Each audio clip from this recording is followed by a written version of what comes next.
এই চেতকের ডিসপ্লের মধ্যে এমন কি টাইপ করছিল উনি? ডোমিনোর 400 থেকে এমন কি গ্রিন লিকুইড নিচে পড়ে যাচ্ছিল?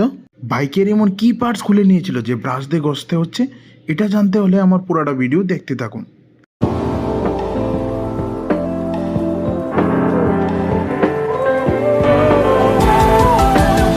Radhe Radhe guys, welcome back to my new video. আমি এসে পড়লাম কাশীপুর সেনগুপ্তাতে আমার অফিসে। আজকে সারাদিন কি কাজ করব আপনারা দেখতে থাকুন আমার ভিডিওতে।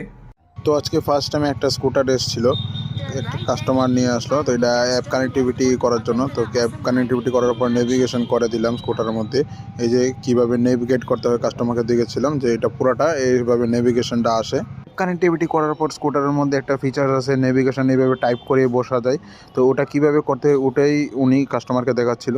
তো এই কাস্টমারটা যাওয়ার পরে একটা আমরা পেন্ডিং স্কুটার ছিল, এটা ট্র্যাকশন ব্যাটারি রিপ্লেস করার ছিল। এটার মডেল ছিল 3501 টপ মডেল। তো রিপ্লেস করে নিচ্ছিলাম।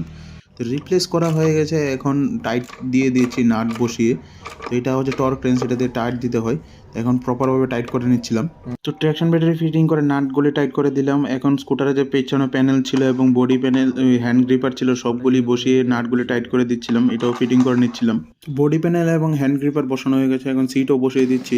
এটা হচ্ছে পাওয়ার টুল, এটা বাজাজও আছে, আমাদের এখানেও আছে। এটা দিয়ে আমরা স্পেশাল টুল, এটা দিয়ে আমরা সব কিছু কাজ আসান হয়। তো ওভারঅল সব কিছু ফিটিং করা হয়ে গেছে। এখন র্যাম থেকে নামিয়ে নিচ্ছি, নামিয়ে টাইলে যাবো। তারপর 1-2 দিনের মধ্যে কাস্টমারকে স্কুটার ডেলিভার করে দেবো। আমি কাজ সেরে বাজাজে গিয়েছিলাম, বাজাজে গিয়ে দেখলাম একটা ডোমিনোর এসছে সার্ভিসিংয়ের জন্য। তো সার্ভিস করবে, এটা ইঞ্জিন অয়েল চেঞ্জ করে নেবে। এটা হচ্ছে টপ আপ, এটা ইঞ্জিন অয়েলের সাথে দিতে হয়, দিলে ইঞ্জিন অয়েলটা ফুলফিল হয় ডোমিনোরের জন্য। এটা এমন কিছু না, এটা হলো কুলেন্ট, এটা রিপ্লেস করা হচ্ছে সার্ভিসিংয়ে যে এসছে তার জন্য। এটা ইঞ্জিনকে ঠান্ডা রাখে, এটা তার জন্য এটা রিপ্লেস করছে। তো এটা 1 লিটার আছে, পুরা দিতে হয় এটা রিপ্লেস করার পর। এটা দেখার পর দেখলাম একটা RS200 ছিল, এটা কাস্টমার নিয়ে এসছে বাড়ি থেকে। এটা স্টার্টিং প্রবলেম ছিল, তো এটা সব বডি বার সব কিছু খুলে চেক করে নিচ্ছে ওরা। সবগুলি খোলার পরে এখন ফিউল ট্যাঙ্কও খুলে নিচ্ছে, কারণ তেল যে ভরে কাস্টমার, অনেক সময় তেলের মধ্যে নিচে ময়লা থাকে, তার জন্য খুলে ফিউল ট্যাঙ্কের নিচে ময়লাগুলি ওয়াশ করে ফেলে দেবে ওরা। ফিউল ট্যাঙ্ক খোলার পর এটা হচ্ছে কার্বোরেটর, এটা থ্রোটলের সাথে কানেক্টেড থাকে। এটা ব্রাশ দিয়ে ওয়াশ করতে হয়, এটার ভিতরে অনেক সময় ময়লা থাকলে স্টার্টিং প্রবলেম করে।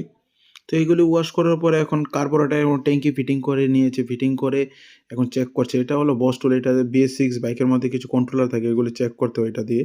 তো চেক করার পর এখন বডি পার্টসগুলিও লাগিয়ে নিচ্ছে, লাগিয়ে ট্রায়ালে যাবে, দেখবে আগের যে স্টার্টিং প্রবলেমটা ছিল ওইটা সলভ হয়েছে কি না। ফিটিং করা হয়ে গেছে, এখন এটা নিয়ে ট্রায়ালে যাচ্ছে। ট্রায়ালে গিয়ে দেখবে যে আগের যে স্টার্টিং প্রবলেমটা ছিল ওইটা পুরোপুরি সলভ হয়েছে কি না। ট্রায়াল কমপ্লিট করে চলে এসছে, এখন ওয়াশিং হয়ে কাস্টমারকে বাইকটা হ্যান্ড ওভার করে দেওয়া হবে। তো আজকের জন্য আমার ভিডিওটা এতটুকুই। আই হোপ আমার ভিডিওটা আপনাদের পছন্দ হয়েছে। যদি পছন্দ হয়ে থাকে